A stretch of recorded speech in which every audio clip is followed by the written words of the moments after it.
Hi mga mahal, ang topic natin ngayon ay tanong ni Wahid Dalip. Ang tanong niya is, kaya ba ng mga babae na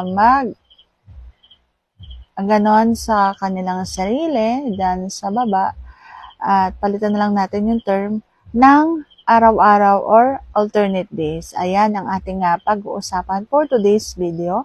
Interesado ka bang malaman kung kaya naming mga babae gawin yung tinatanong ng ating letter sender for today's video? Ayan. So, kung interesado kang malaman, please keep on watching. Pero bago yan, kung bago ka pa lang sa akin channel, please consider to like this video and subscribe my channel. Ang sagot ko sa tanong ni Wahid Dalip is yes. Kaya ng mga babaeng araw-araw at kaya ng mga babaeng alternate days. Kaya po yan ng mga babae kasi po, kung kaya nga ng mga babae na mag-unlimited habang may ginagawa kayo or habang nagpapalakpakan kayo, mas kaya ng mga babae yung paisa-isa araw-araw or alternate days. Okay?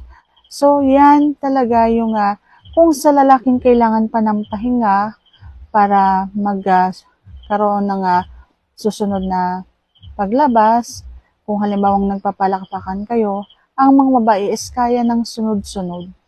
Okay? So, depende sa iyong pagpapadama sa mga babae kung halimbawa nagpapalakpakan kayo. Lalo na kung magsasarili lang yan. Okay? So, kung halimbawa sarili lang namin ang aming papaligayahin, kaya namin yan. Okay?